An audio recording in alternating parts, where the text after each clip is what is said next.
Hey, good afternoon, Linda. How are you doing? And our surprise, which is really should be no surprise, is we have the pleasure and the privilege to have Johnny Rutherford, Oh, Lone Star JR from they are. down in Texas Way. And when we get going here, I got a good question for you, Mr. Rutherford. How you doing, Johnny? And Miss Linda, how you doing? You look lovely. Hey, JF, good to see you. Hey, JR. How you doing? Looking good as Johnny, always. Thank you. real quick.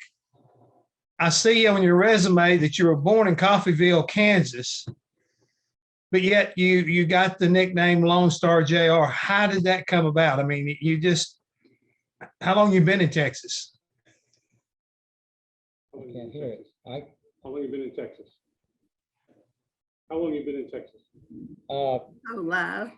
Oh gosh, since nearly all my life. You know, I went to school here in the second grade. My dad was in the Air Force, and I stayed with my grandparents in Abilene, Texas, and it just, you know, I grew up in Texas. So, Linda, what have Yes, you been ma'am. up to since the last time I saw you? Last time you saw me, I was well. I had the bad flu, and I've been sick for a month and a half with a Why touch. can't I hear this? Never had COVID. I've had so many tests, but I can't believe after I did the Stevens show, I came home and I was scratchy throat. I got so sick.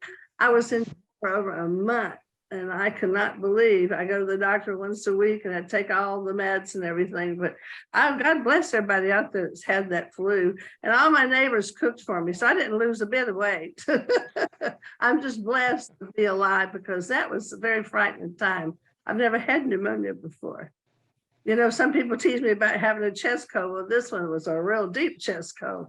And God bless everybody out there that's had this, because I'm telling you, it's frightening. I have a sister in Georgia now that has it, and one down in Mississippi. They're twins. They both got it.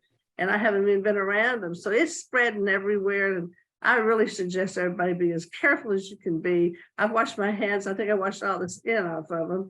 And be as careful. And then when I'm going out in public, I wear my mask, because it's the best thing for us right now. Because I don't think the doctors know how to treat it. A lot of race teams have gotten it, Jeff. So I've been really worried about our getting ready for Daytona and everything. Well, they'll figure something out. Johnny, I don't really know where I want to start with this, but I'm going to try it this way. How long have you known Linda Vaughn? When did you first meet Linda Vaughn? I first met Linda Vaughn at Daytona Beach in 1963 That's right. when I was driving Smoky Unix Chevrolet. And Linda was there, and you know, beautiful blonde hair, and she was a trophy queen. And Linda has set the standard for trophy presenters. She has done so much for the sport of auto racing and everybody else around it. Thank you, Johnny. That was very kind of you. But I watched you because you came out there and somebody called you a Yankee. I said, no. I said, he's a Texan. And I said, he can run. I said, I was Miss Firebird at the time. And I was still in school, had my mama with me. You met my mom and my sisters.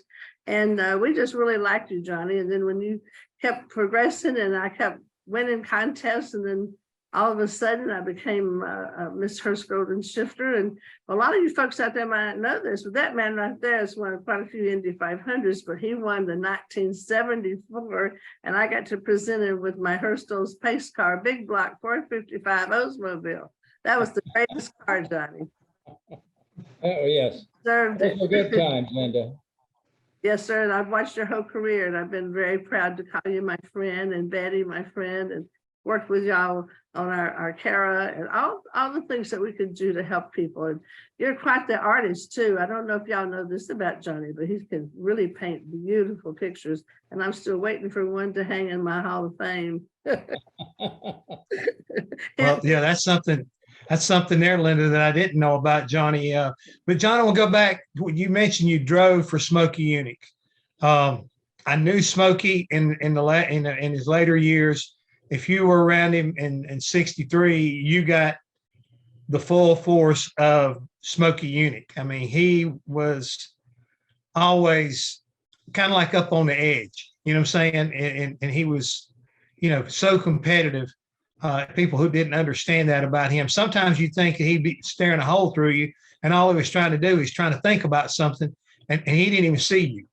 I mean, he was just that kind of guy. He stare a hole in you, but he didn't see you. Am I wrong? No, No, you're not wrong.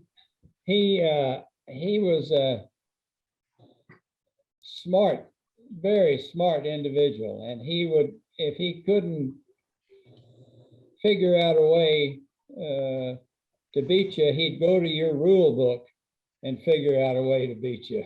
And he was a really smart guy. And the individual, the car was a 63 Chevrolet Impala, I believe it was, and it was a fire breather. The thing had an engine that was very strong, and I learned years later how he arrived at that particular engine, and it was good. Junior Johnson and I had a hell of a battle going at the end of qualifying for the quick time, and Junior would go out and run a quick one, and I'd go out and run a quick one, and Junior would go out. We went about 4 or 5 times that way, and the last time we went out, Smokey pulled all the tricks out of his sleeve and put them on him, and we got the new track record and world record and the speed wise. But you think back now, it was only 165 miles an hour, but in 1963, that was pretty quick. That was pretty quick. Well, especially when you're driving, you know, pretty much, I mean, a souped up stock car. I mean, you know, it wasn't like it is today where we've got all that the necessary technology to go along with the roll cage and making everything as perfect as it need to be today. Those cars had to be a handful, and I think I'd like to point out, no power steering. I mean, you know, you had to have the front end set right and to help you get around the corners, but then at the same time, you had to be willing to wrestle that son of a gun. Yes, very much so. You know, I can remember the one thing, running through the dog leg at Daytona in front of the grandstand was kind of rough, and the car would bounce a little bit. And I can remember the seat belt going slack and then grabbing me as I came back up with the way they built the seats then. They had springs in them, but they doubled the springs. They took the ones out of the passenger side seat and put them in to stiffen up the seat. But I can still remember that thing sinking down and coming back up against the belt. And it was unique, but that's the way it was. And that's racing. Yeah. So Linda, what would be your opinion on, since you were there in Daytona and everything at that period of time, you know, what's your assessment of Johnny driving for Smokey, and at the same time, the kind of battles that, you know, he was having there with my ex-boss, or my former boss, not ex-boss, former boss, Junior Johnson?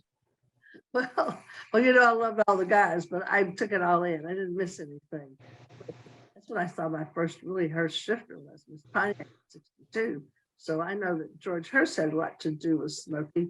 And I was over at the shop one night and watched them put the Hurst shifter in your car, Johnny. So I really paid attention to the rear end, the gears, the shifter, the clutch. I mean, I was like all into it. I probably should have been a boy, but I'm glad I'm a girl. I just absolutely was fascinated. And I got to go to some of the Pontiac tests and the Chevrolet tests. So I was really a part of watching it grow. And I admired them all. And I never got into a feud with anybody. I think I made them all my friends or my brothers that kept me friendly. And it was a college education for me. And I'm just so honored to have known and worked with your ex-boss. I mean, Junior Johnson and my daddy had a little thing going called Moonshine. You know, I'm there, and they would compare my daddy's his corn liquor, and I'm going to Daytona and Daddy gives me a pint to take to Junior. And I thought, what am I taking this to Junior for? Well, I took it to Junior, and then he gives me a quart to take back to my daddy. So we had a little family affair going there. But I never drank it. You smell it and you could burn the hair out of your nose. You could probably put it in the top to a dragster and sit low ET. I'm telling you, it was amazing. But learning and watching and being Miss Firebird for those 63, 4, and 5. And then, of course, I was introduced to George Hurst. So having been over to the Smokies best damn garage in town, let me tell you, and watching a Hurst shifter, I had to go get my boyfriend Jimmy to teach me how to drive that Chevrolet so I could shift gears. I was fascinated by it. I still am today. I can still throw the clutch, guys. Just want to let y'all know that. I had my Hurstos out yesterday. I finally got my cars out and ran them a little bit because of me having the flu. They had it too. And I just absolutely love going through the gears. I don't think I'll ever grow up. I don't think Johnny will ever grow up. I know you haven't, Jeff, because you're really a horsepower guy. And I just think it's the world that we live in. And I appreciate y'all. And I appreciate the fact that George Hurst accepted me for my gray matter.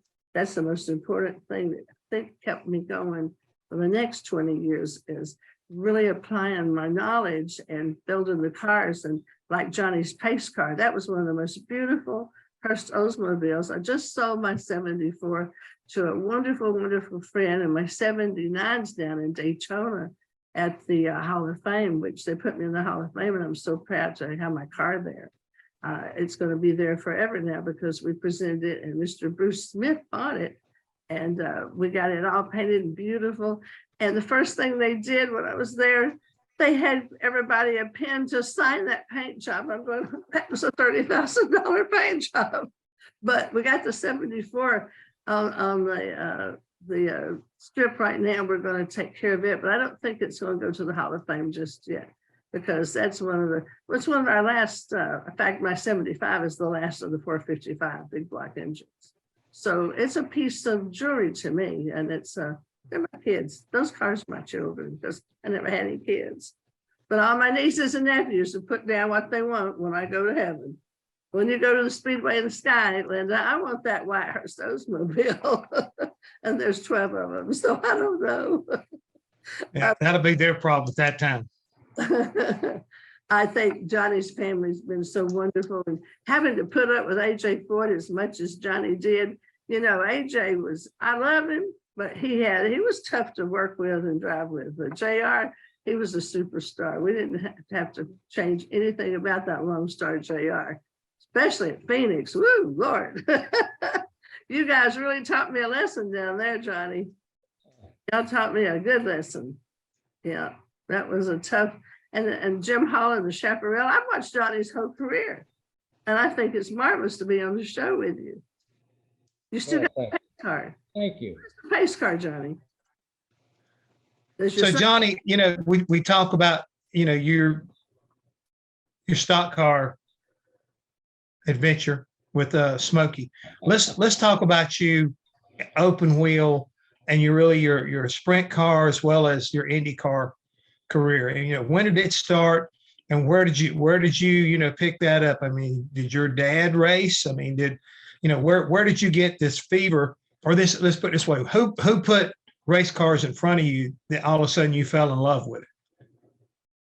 Well, it goes back to when I was probably 8 or 9 years old.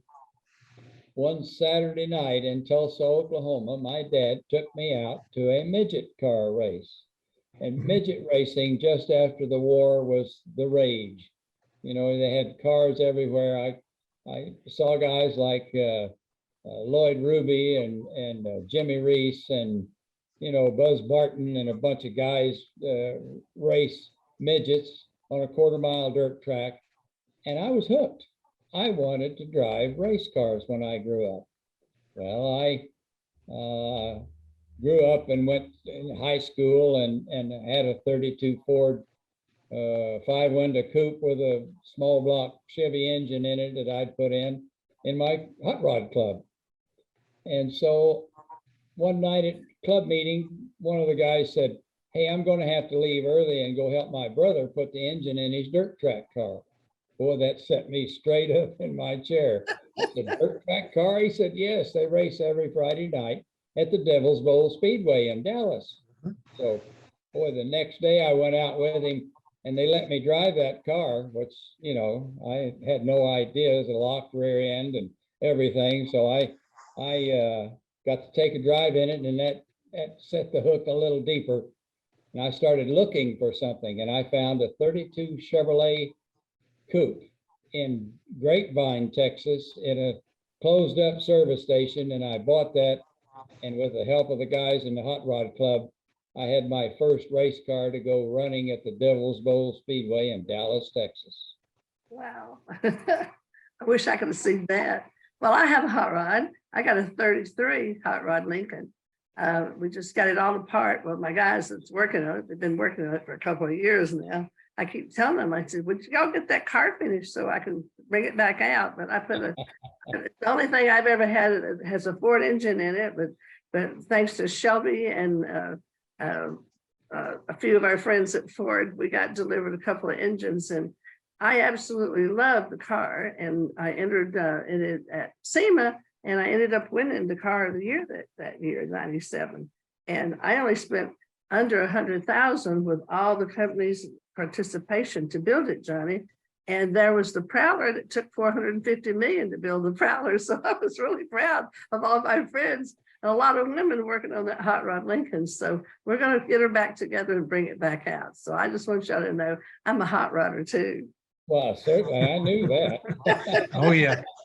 Oh, yeah. Well, you know, I drive the CTSC Cadillac on the street and my Chevy SS. I'm never going to grow up. I'm bad. So, Johnny, what would be your first year that you tried your hand at Indy cars? I mean, we know, and Linda helped kind of bring this into play. You are a 3-time winner of the Indianapolis 500. Started in 1974 with your first win, and your last win was 1980. On the fair circuit. And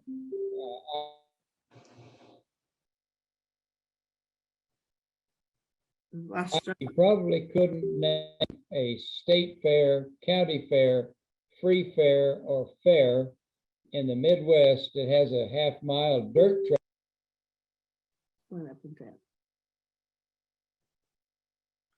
Learning experience running the sprints on the fair circuit, they called it. And I worked myself into getting an IndyCar ride. My friend here from Texas, Jim McElreath, called me and said, I've got a dirt car that is going to be available at the Hoosier 100 here in Indianapolis on the mile dirt track at the fairgrounds. And so I jumped out of IMCA and went to USAC. And when you joined USAC, United States Auto Club, you couldn't race anywhere else. You couldn't go outlaw again because they protected the sanctity of the Indianapolis Motor Speedway and the 500. So anyway, that locked me in, and I still didn't have an Indy car to drive other than on the dirt, and I'd race sprint cars in USAC. And so I had a friend who had a Pontiac dealership over in Dallas, and he called me and said, "Do you ever think you'd like to run a stock car?" And I'm going to tell him no. I said, "Yeah, you bet." And he said, "Well, I've got a friend that's building a car in Daytona for the race down there. It's a Chevrolet, and he'd like to talk to you." Wow, I didn't have any idea. Didn't know what it was all about. Went to Dallas, sat down with this guy in his office, and he said, "I'll call him." And he called him up, didn't say any names or anything, just talking to him. He said, "Yeah, I've got him right here. I'll put him on." And he handed me the phone and said, "Here, talk to Smokey Unick." I nearly slipped out of my chair into the floor because, Smokey was the big name. He had just won the race the year previous with Fireball Roberts in the Pontiac. And so I talked with Smokey, and he said, "How soon can you be here?" I said, "I'll be there tomorrow." And I took off for Daytona and got there and got fitted in the car and got everything handled and went out for practice. Before I went on the track, he said, "You're going to need somebody to talk to, somebody to ask questions about this place." So he went away and came back in about 10 minutes, had two guys with him. He said, "Here, I want you to meet Fireball Roberts and Joe Weatherly." My God, wow. My tutors were Fireball Roberts and Joe Weatherly. Joe was having trouble with his car, and so he wasn't able to help me much or work at it. But Fireball did help. He told me about turn 2 and the wind over there and different things about the track. And but the car was absolutely something else, fire breather. I was out practicing one day down the backstretch, and I think it was Bobby Johns. Bobby Johns. Pulled in behind me and got in the draft, and I sailed into turn 3. And I looked in my rearview mirror, and I could read the number on the passenger side of his car. I went in the pits, and in a minute he came walking up the pit lane, and he says, "Damn you, Rutherford." He said, "I've never gone into the third turn that fast before." You learned a little bit about drafting too, didn't you, brother? It was something. Oh, you guys were great. One girl in this industry of sport would not have just been overjoyed to see that happen, because see, originally I was with Firebird and I had gone to all the tests. Johnny, I was there when they tested the car that you're going to get to drive, because Pontiac and Chevrolet, well, it was Smokey and George Hurst. So I got to in on a lot of the tire tests for the Goodyear. I had so much fun learning this industry. I was all ready for you to come back to Daytona. And did you look good in that uniform? All my girlfriends had a crush on you, Johnny.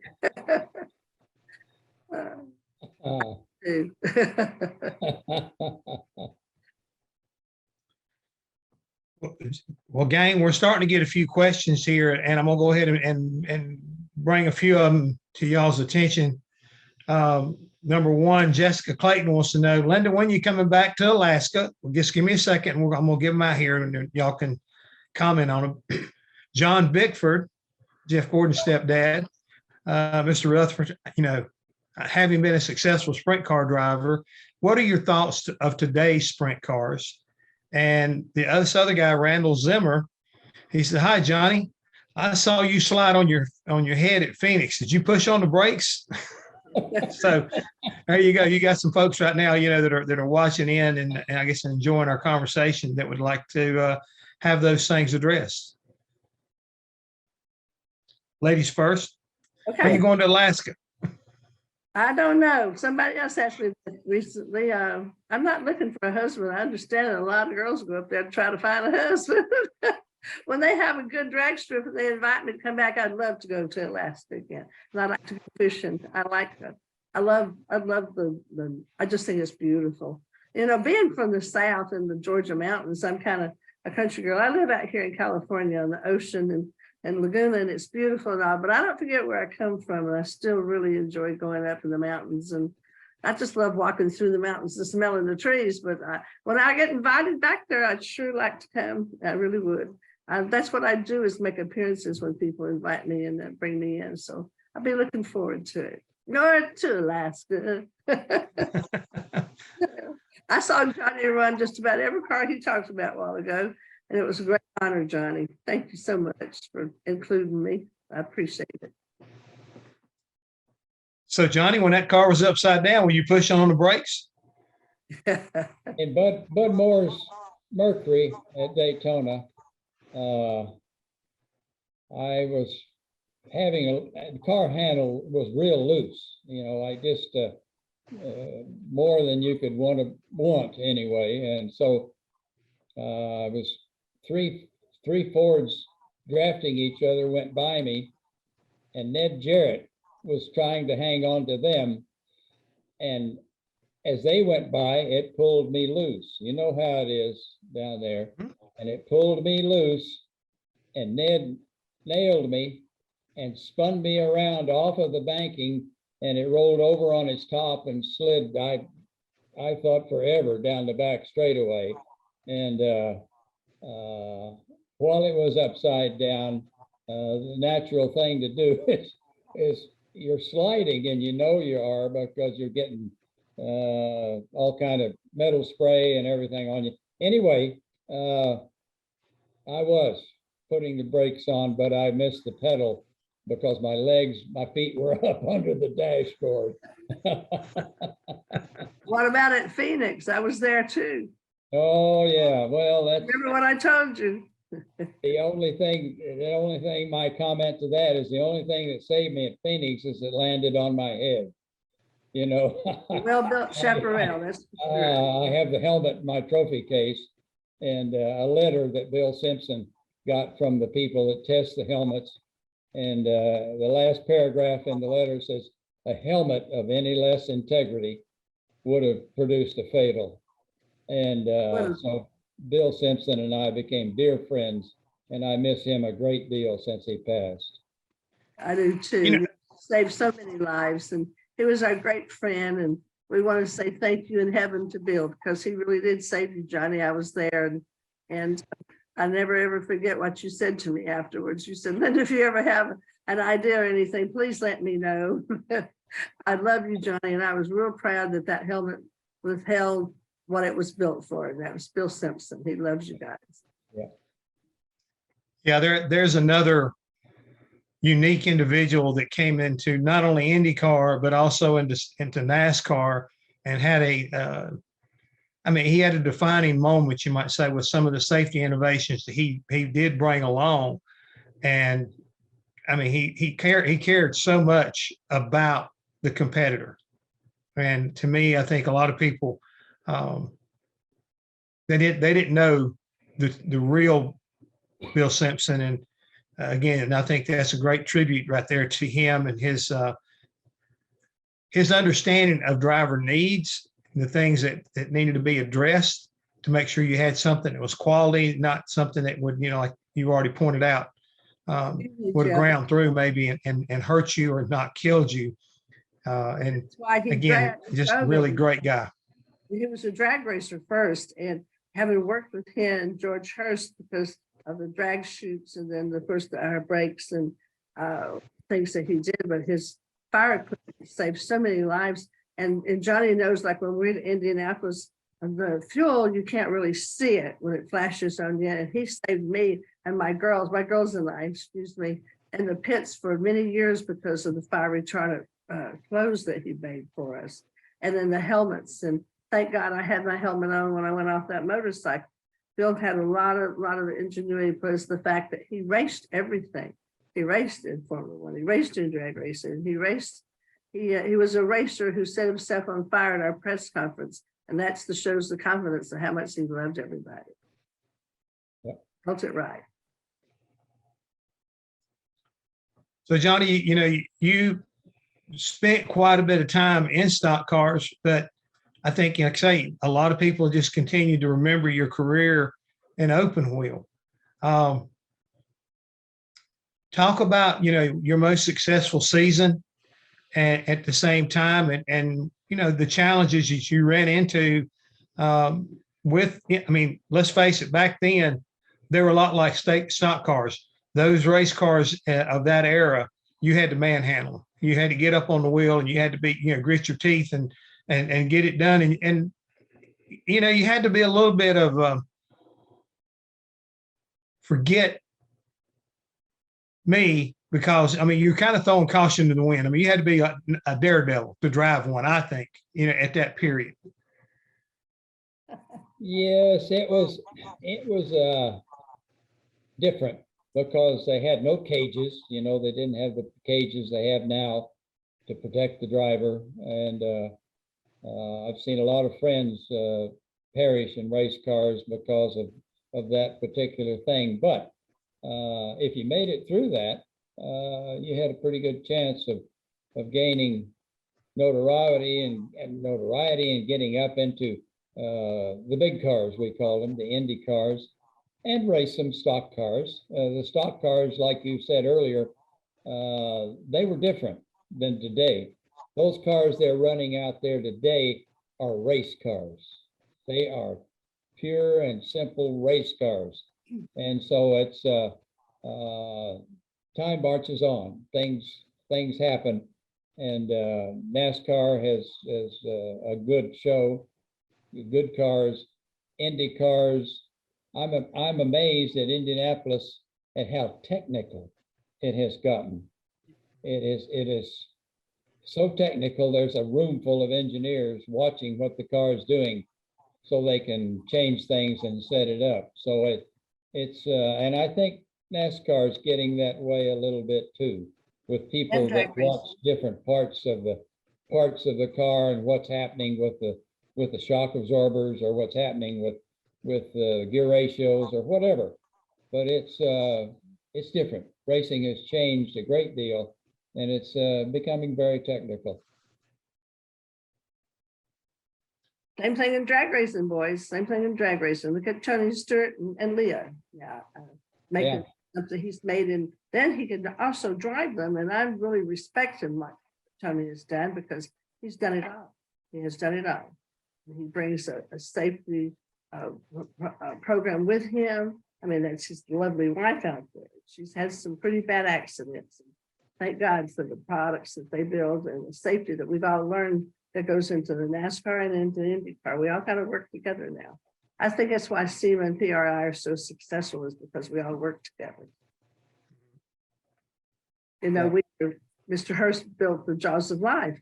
The Motorsports Hall of Fame should honor him, because Mr. Hurst saved a lot of lives when we lost Art Pollard. We lost a lot of people due to that. He said, I'm going to develop something that will reach in and get a driver out of that car.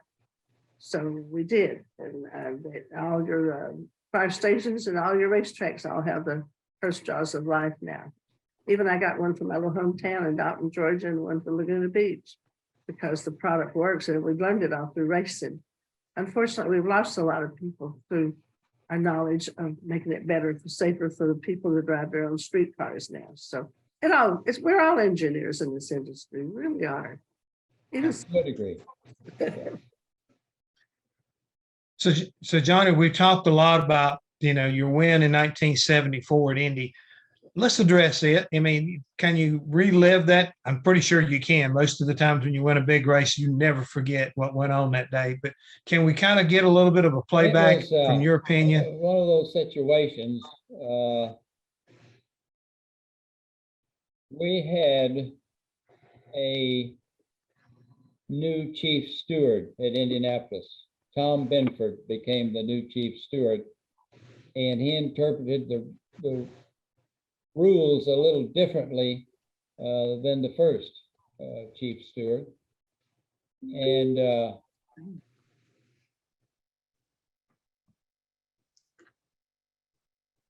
Saturday morning, and as a result, the car went back to the garage, and the guy, in about 58 minutes, not quite an hour, changed the engine and had everything ready to go back in line to qualify.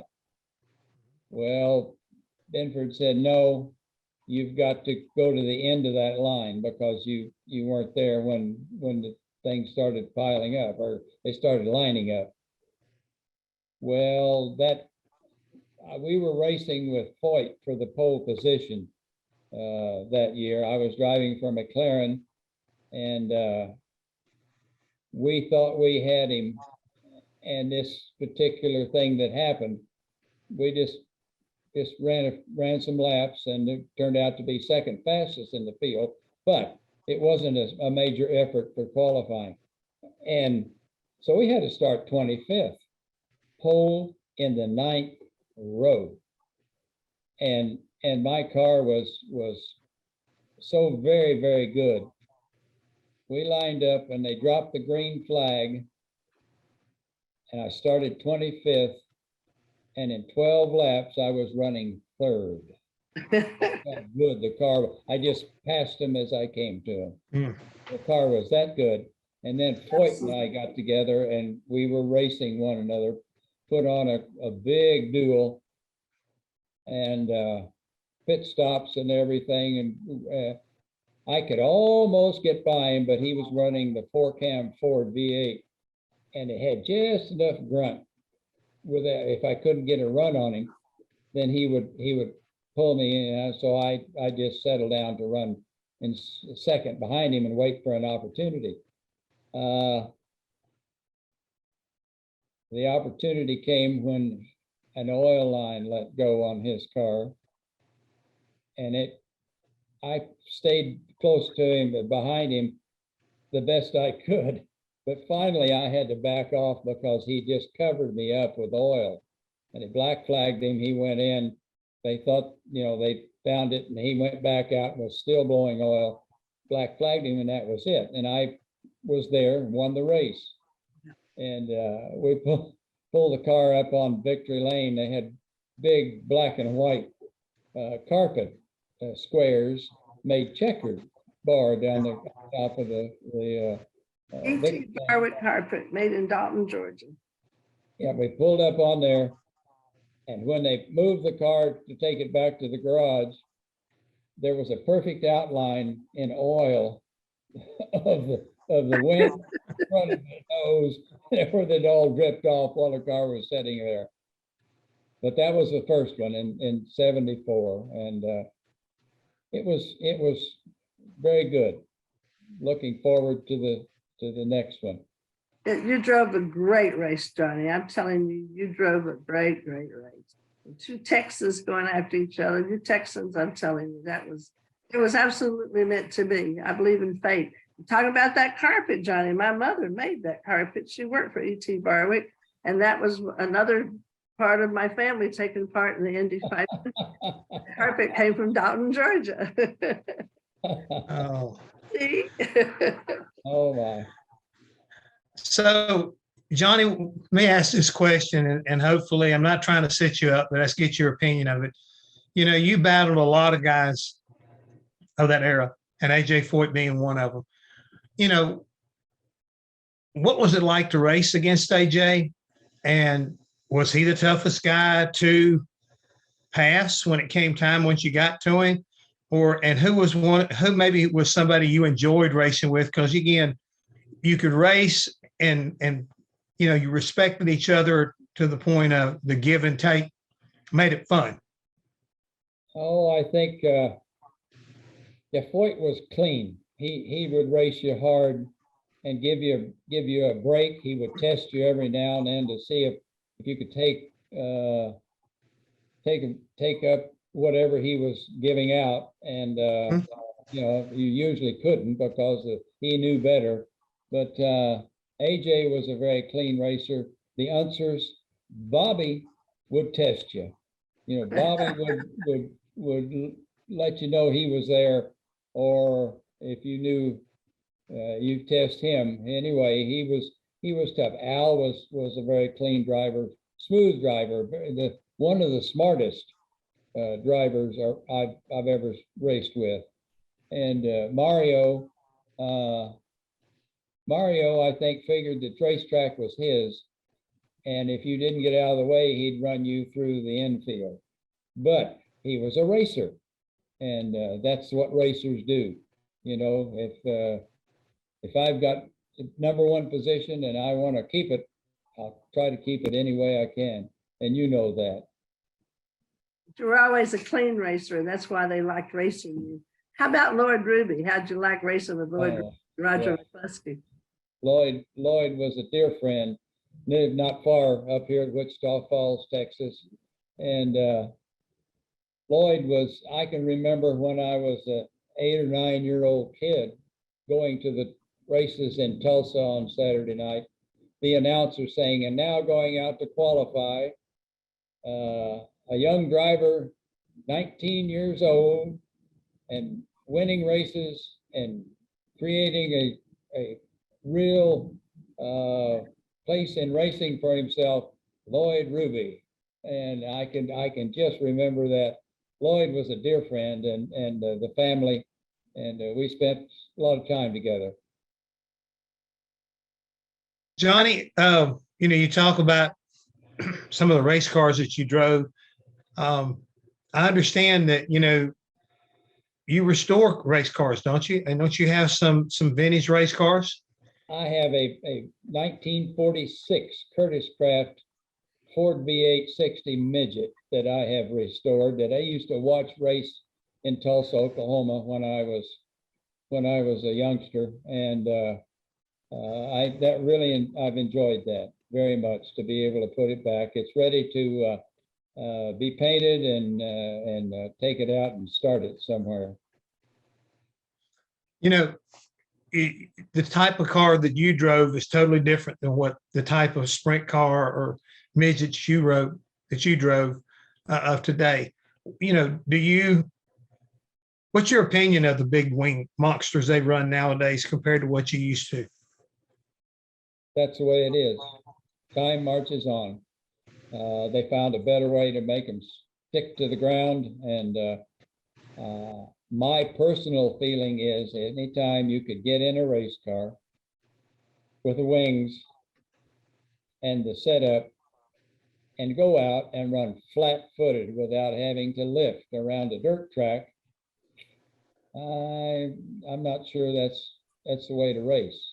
Racing is being able to work the throttle, take advantage of opportunities, mistakes that the other guy makes, and you know, that's racing. I think it was Richard Petty that said it's not racing anymore, it's show business. Interesting, very interesting for sure. Do you wish sometimes that they would bring back the series? I know they got something similar to that, but would you like to have them come up with like almost like a vintage style where you can implement a lot of the technology, but really maybe do old school more? You know, it's so expensive to do anything in racing anymore that that would be hard to do, finding sponsors and people to back you up on the thing. Where it is going to be there from now on. And so it's you know, just time marches on. Things happen and people take advantage, you know, builders of cars take advantage of situations, the aerodynamics. Jim Hall, I was fortunate enough to drive and win my third Indy 500 with Jim Hall and the Chaparral team. And he understood the aerodynamics of the car, and it was something to drive. It really was. Put you in a whole new realm. You mentioned a guy like Jim Hall. You both have been around the man I'm getting ready to mention for a long period of time. And who I'm talking about is Roger Penske. Oh, What is y'all's, sum up who Roger Penske is and what he means to the sport of racing as a whole, and more importantly, to the continuation of what Indianapolis is? Johnny first. Roger Penske has saved the Indianapolis Motor Speedway. I could not believe what all had been done when I got back to Indianapolis for the first year of Rogers owning it. It looked like a brand new racetrack. Everything was polished, painted, paved, done. It was incredible. And that's Roger Penske. You know, he doesn't do things halfway. He was a racer. He drove well himself. He was a champion. And then he owned teams. He owns teams. And they show what he's capable of, winning races, doing well. And, you know, I was glad to have been friends with Roger Penske because we go back a long way. Well, I was so proud to work for Roger Penske. When we formed the IROC series, I got the call, but I had worked for Roger. I got to go to the Formula One races. We built a lot of products for Roger Penske. He's a great entrepreneur, a car owner. I met him when he was driving that little Corvette down at Sebring and we marked Johnny Hugh. And it was an honor for me in 1972 because Johnny won 2 years later in 1972. I presented my 72 Hurstall's pace car to Mark Donohue and Roger Penske, and Roger has just restored it, and it looked like a brand new one. He's got quite a few of them now, and what he's done to the he is the future of Indianapolis Motor Speedway. He loves the Speedway, and the Speedway loves him. I mean, look at our crowds now, look at our racers now, and being a team owner, an entrepreneur, and he leaves us a future, which is absolutely the most wonderful, one of the most wonderful men I've ever worked with. Thank y'all for that. Johnny, you've also, a lot of people, maybe don't ask you this question, but I would like to get your take on it. You were able to be asked to race in the International Race of Champions 5 times. Tell us a little bit about what that was like, driving, the series that Jay Signori and Les Richter started. And, do you have any stories, from some of your fellow competitors that maybe you didn't get a chance to race with a lot, but because of the IROC races, you were able to get a chance to meet them? And anybody that stands out, any racing that stands out during that period? Well, that was the for most of us, the opportunity to meet some of the Formula One drivers that they invited over. And of course, I knew several of them through my McLaren situation, and it was a lot of fun, and it was it was always something. They had what was the driver's name from NASCAR that tested all the cars and set them up? Anyway, Dave Marcus. Marcus. Yeah, Marcus. Yeah, he set the cars up, and invariably I got the one that wasn't quite as fast as everybody else. But anyway, I did have several occasions, and but everybody wanted that black number 7 car.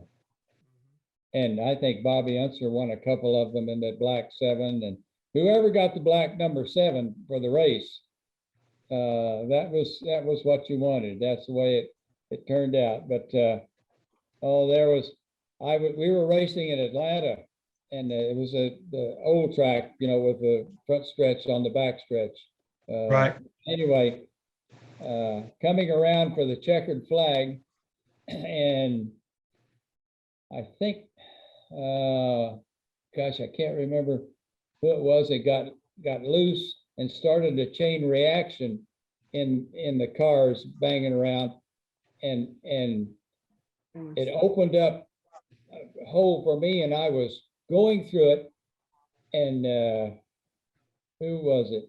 One of the NASCAR guys slid right over in front of me, and I hit him.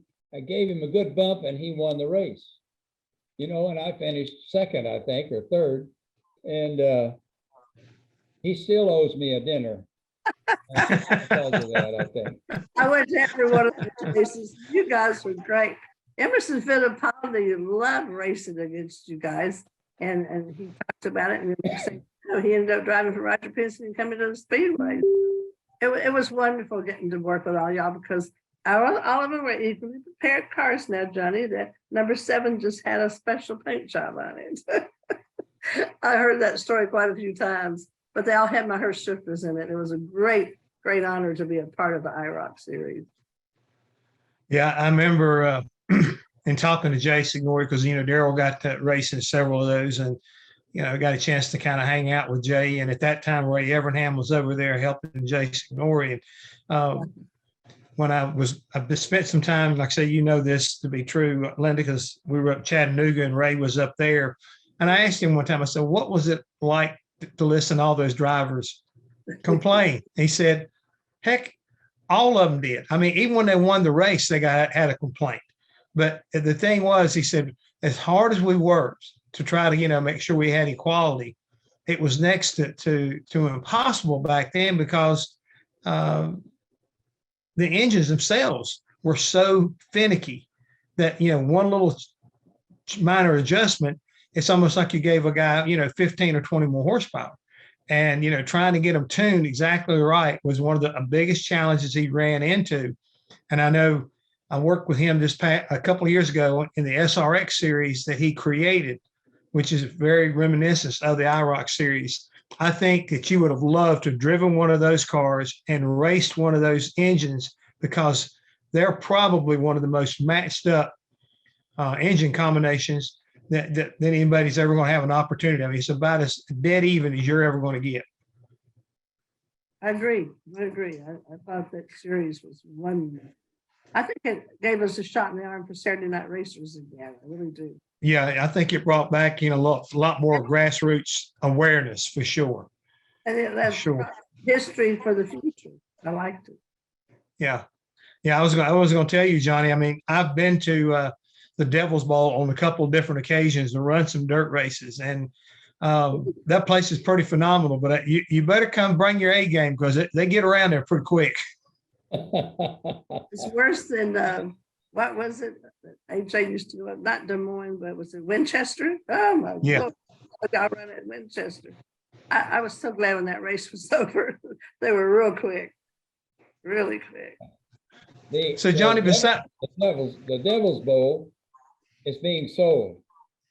It's going to go out of business, and they're going to build some warehouse units Houses. over there on it. There's an airport right beside it, and they'll use it for carrying whatever's being sold around there to this destination.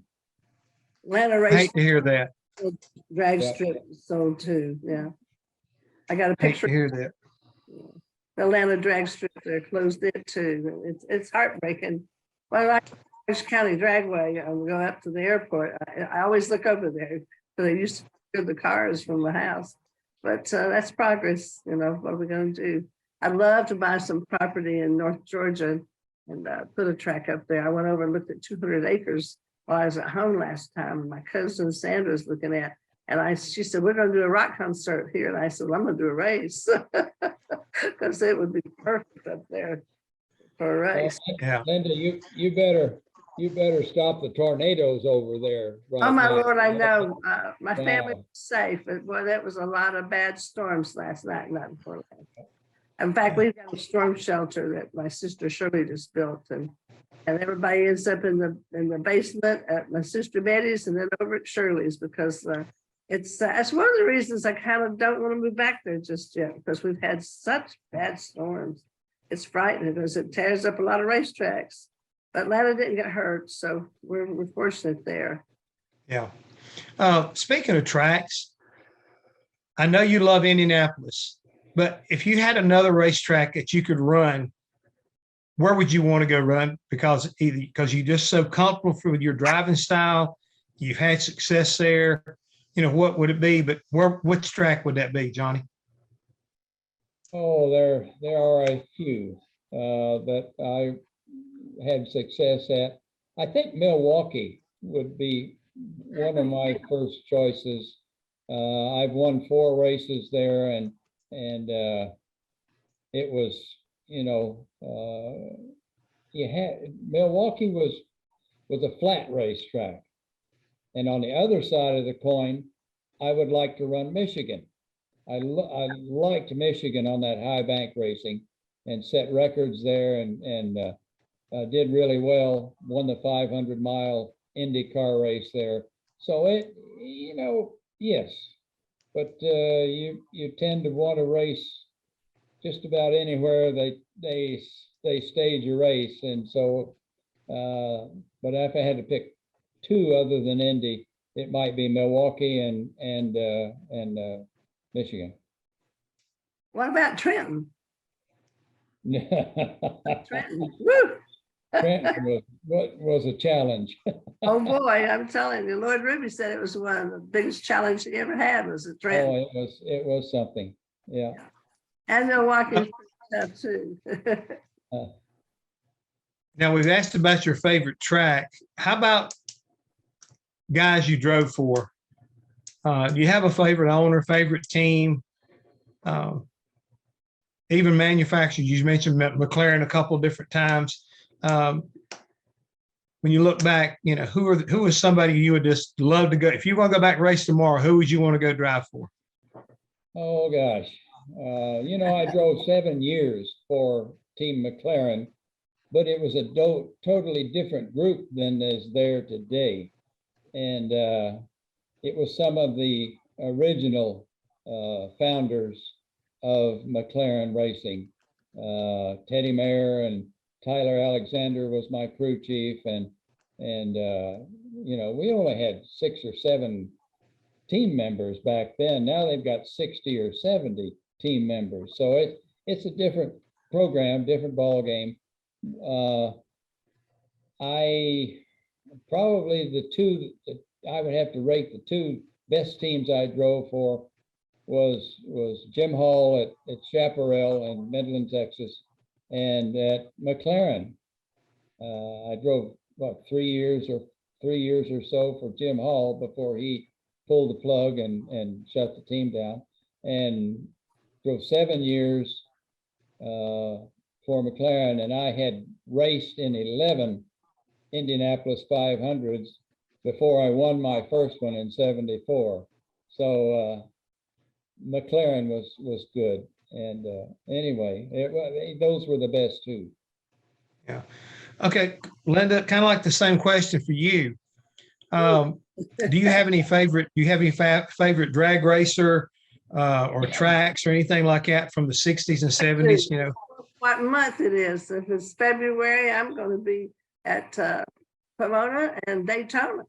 And in May, I'm going to be in Indianapolis. And then there's a lot of good tracks all in between, but those are my 3 that are my favorite in the world.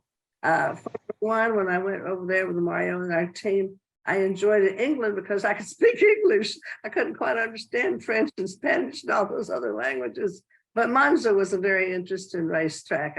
I did enjoy it because I kind of became a Ferrari person, and I still am a little bit, and I loved getting to see the world. But I'd have to say Daytona and Indianapolis and Pomona are my 3 favorite in the world.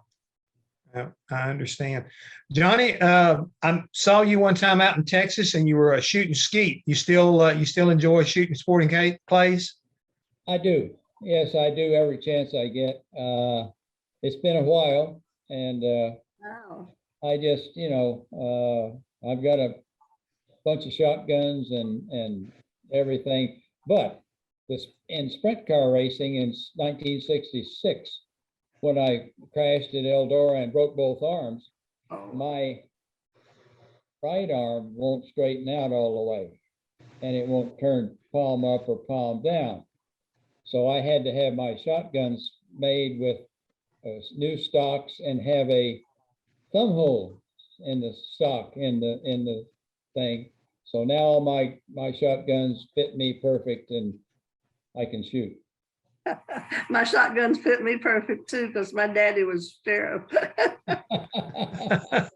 Well, Francis is back with us, folks, and I hate to stop this party, but it's been a pleasure to spend some time with y'all. Thank you, Miss Linda. And thank you, Jason. Thank you, Johnny. Thank you, Francis. Of course. I mean, I feel I'm, ending a party. I feel terrible. That was so much fun. Thank you so much, Linda. Thank you, Johnny. Thank you very much, everyone, for watching us. Registering on ePartrade is easy. To start, click on the Join for Free button on the homepage. First, search your company to see if it's already in our database. If you see your company on the list, click on it to select it. Then, choose Claim Company if you are one of the decision makers, an owner, marketing person, or main company contact. Or choose Join Company if you are an employee, and press Continue. If you couldn't find your company in our database, select Register a New Company. On the following page, fill out your name, email, phone number, job title, and choose a secure password. If you chose Register a New Company, you'll need to choose your business type. Select Supplier if you're looking to display products or services and connect with buyers. Choose Racing Business if you're looking to source new parts and connect with suppliers. Choose Race Team if you own or are a member of a professional race team. Then, enter your company name. Please provide a website, Facebook page, or LinkedIn if you have one, and choose to either claim or join the company. You can view and agree to our terms of use here. If you'd like to receive our weekly newsletter, choose Accept. Finally, click Register Now and your registration will be submitted for approval. An email will be sent to your inbox. Please confirm your email address and you will be approved shortly. Welcome to eParTrade.